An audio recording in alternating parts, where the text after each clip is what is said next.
Dos sueldos en España deberían traducirse en más ahorro, más margen y menos presión financiera. En la práctica, muchos hogares con dos ingresos viven igual de ajustados que antes, o incluso más. El patrón se repite.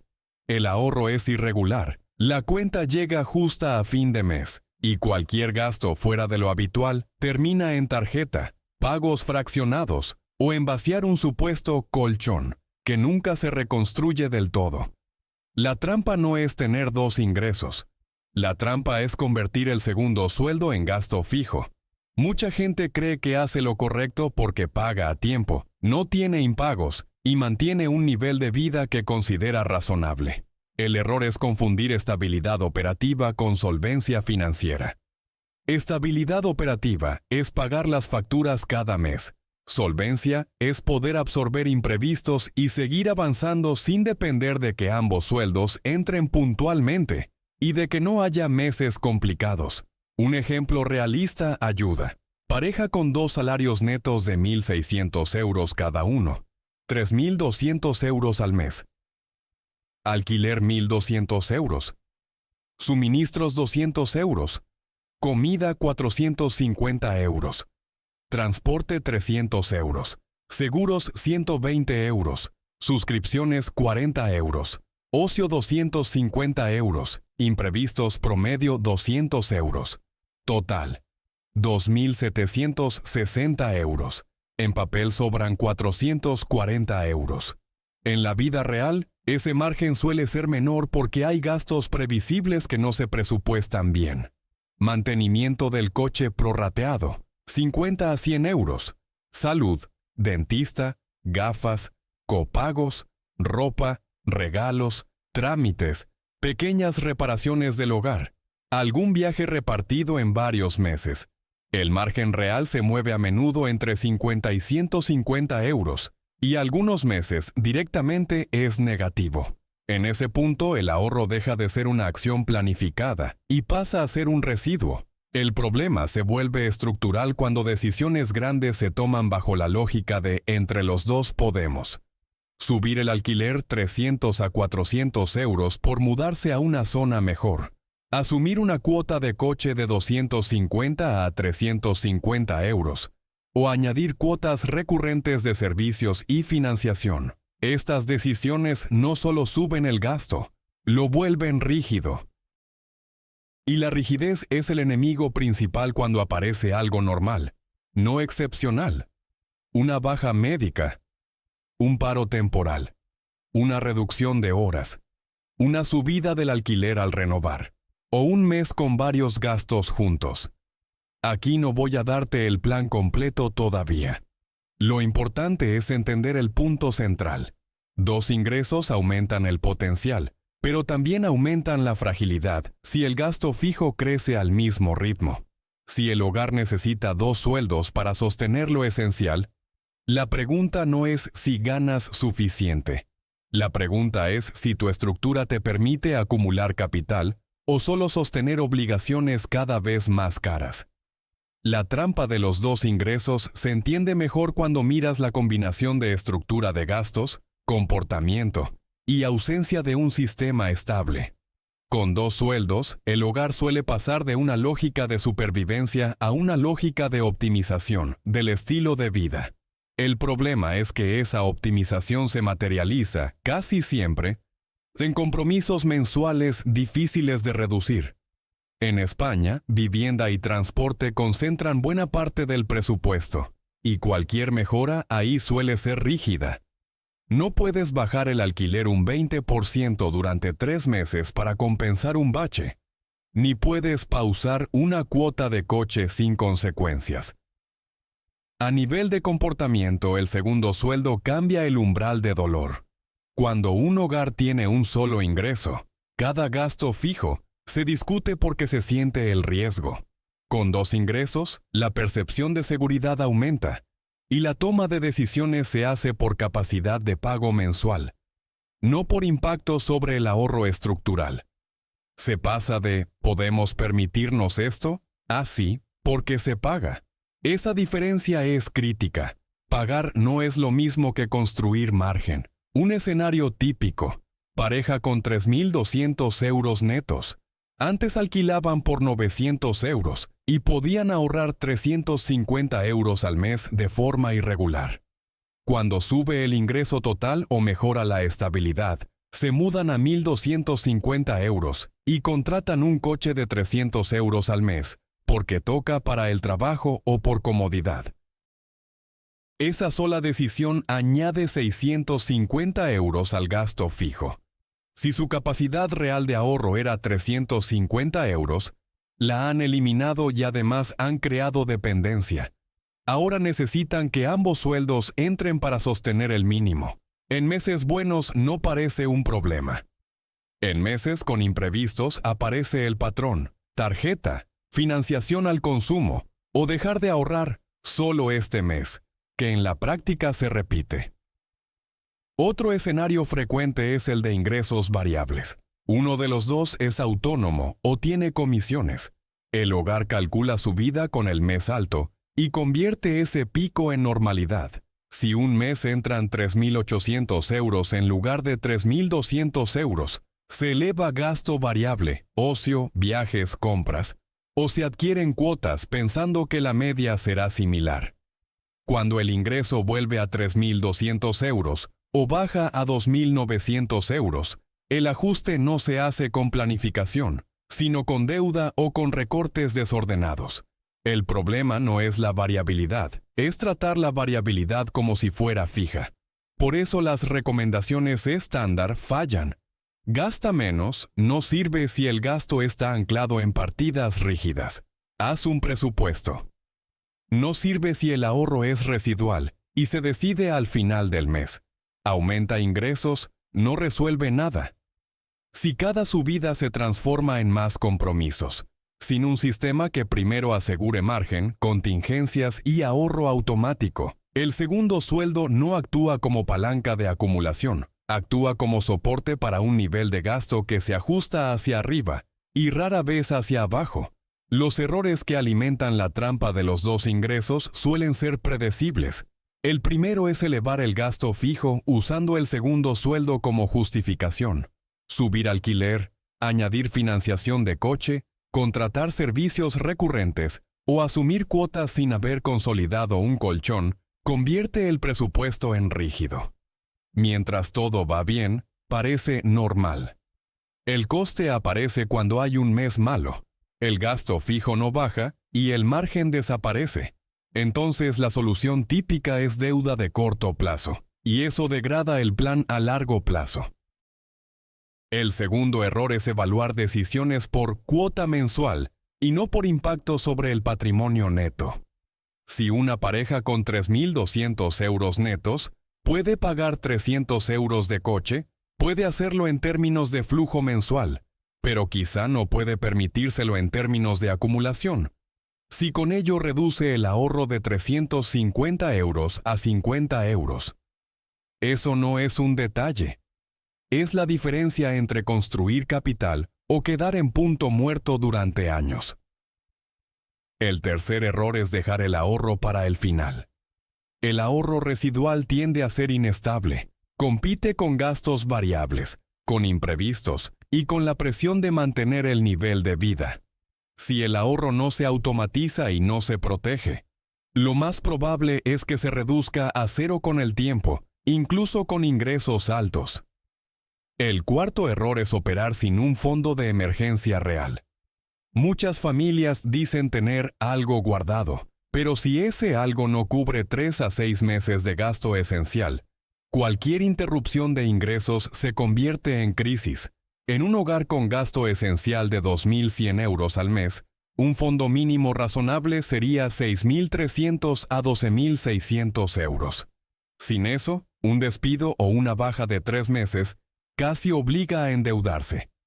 Las consecuencias a 5 a 10 a 20 años se ven con números simples.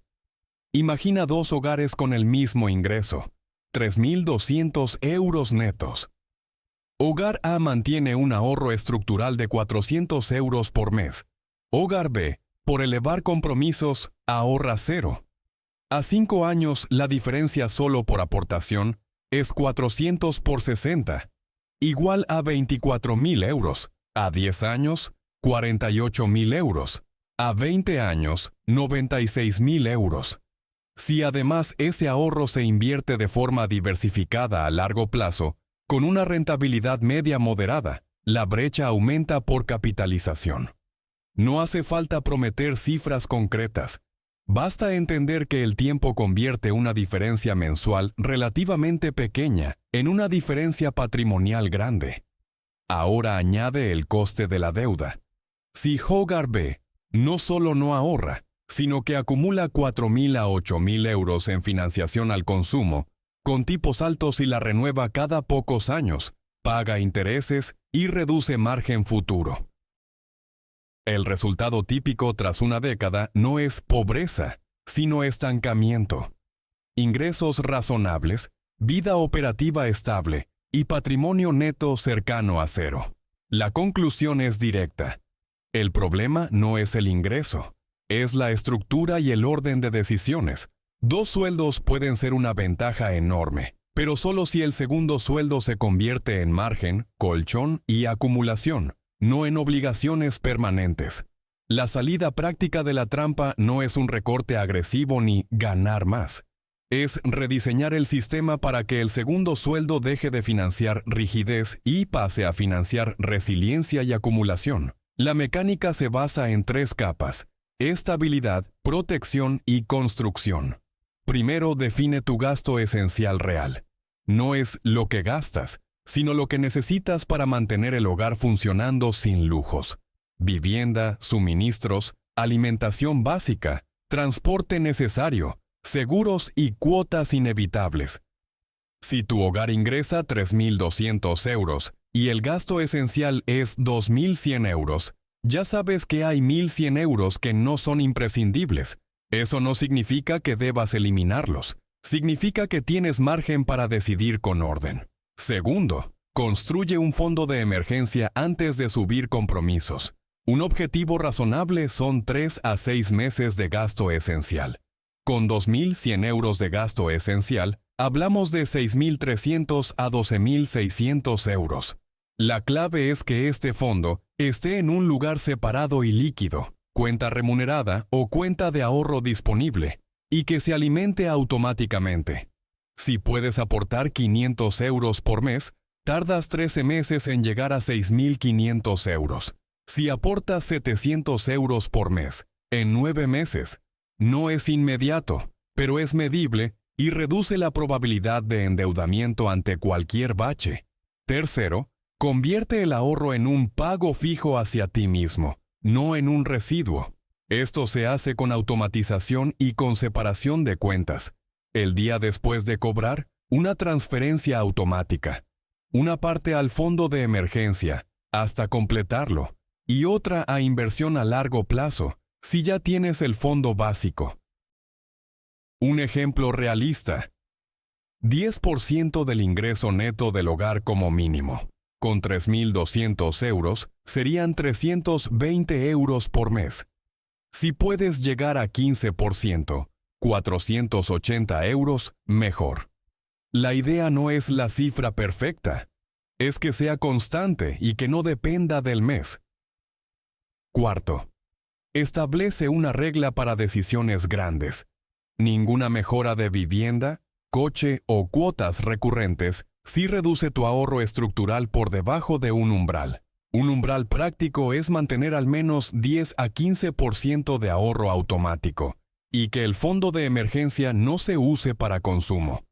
Si una mudanza o una financiación obliga a bajar el ahorro a cero, no es que no puedas pagar.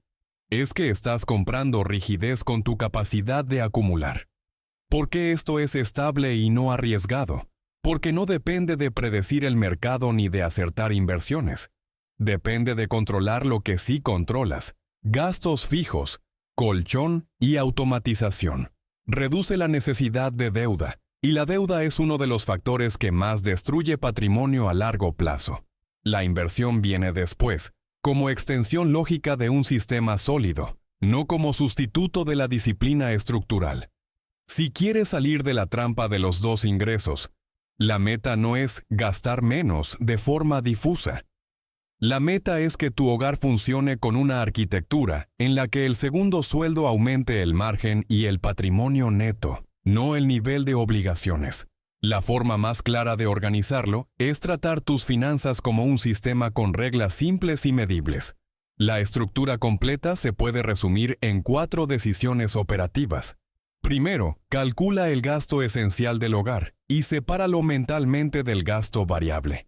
El gasto esencial es lo que mantiene la vida funcionando: vivienda, suministros, alimentación básica, transporte necesario, seguros y cuotas inevitables.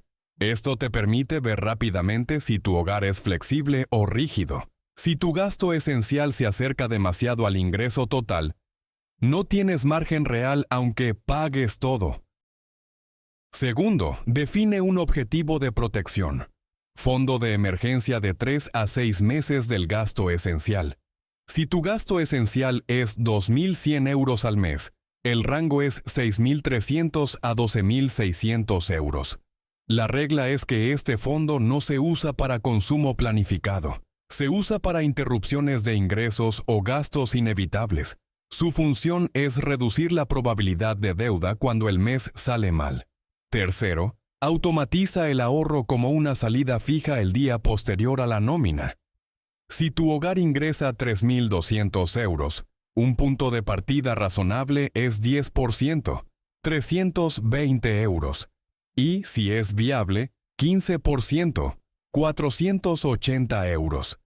Mientras el fondo de emergencia no esté completo, la prioridad es alimentarlo. Cuando esté completo, esa misma automatización se dirige a inversión a largo plazo de forma diversificada, con aportaciones periódicas. Aquí el objetivo no es optimizar al máximo, sino sostener el plan muchos años. Cuarto, impón una regla para decisiones grandes. No elevar gastos fijos si eso reduce el ahorro estructural por debajo del mínimo definido o si obliga a tocar el fondo de emergencia para financiar consumo. En términos prácticos, si una mudanza, un coche o una cuota recurrente te lleva de ahorrar 400 euros a ahorrar 0 euros, esa decisión no es neutral. Estás intercambiando acumulación por rigidez. ¿Qué cambia con esta estructura en el tiempo? En un año, el cambio principal no es ser rico, es estabilizar el flujo. Un fondo de emergencia en construcción, menos meses negativos y menos dependencia de tarjeta para imprevistos. Si aportas 500 euros al mes al fondo, en 12 meses acumulas 6.000 euros. Si aportas 700 euros al mes, 8.400 euros. Esa cifra por sí sola reduce decisiones de urgencia. En 5 años, el efecto es visible en patrimonio neto. Con 400 euros por mes sostenidos, la aportación acumulada es 24.000 euros sin contar rentabilidad. Con 480 euros por mes, 28.800 euros. Además, al evitar deuda recurrente, evitas intereses que suelen ser un impuesto silencioso sobre tu futuro. En 10 años, la diferencia entre 2 sueldos ajustados y 2 sueldos con sistema suele ser la diferencia entre tener o no tener capital. Con 400 euros por mes, son 48.000 euros aportados. Con aportaciones constantes e inversión diversificada, la capitalización hace que la brecha sea mayor, pero el punto central es que llegas a 10 años con un plan que no depende de que todo salga perfecto. Instrucción para hoy, concreta. Abre 2 cuentas separadas. Una para gasto mensual y otra para protección/ahorro. Esta semana calcula tu gasto esencial y define una transferencia automática para el día después de cobrar. Empieza por una cifra que puedas sostener sin fallar, 10% si es viable. Si no, una cifra fija que no se negocie cada mes. A partir de ahí, revisa tus gastos fijos y marca cuáles podrías evitar subir durante los próximos 6 a 12 meses hasta completar el fondo de emergencia. La trampa de los 2 ingresos no se rompe con una idea, se rompe con orden. Cuando el segundo sueldo se asigna primero a protección y acumulación, el hogar deja de vivir ajustado por diseño y pasa a construir margen de manera predecible. Esa es la diferencia relevante a largo plazo.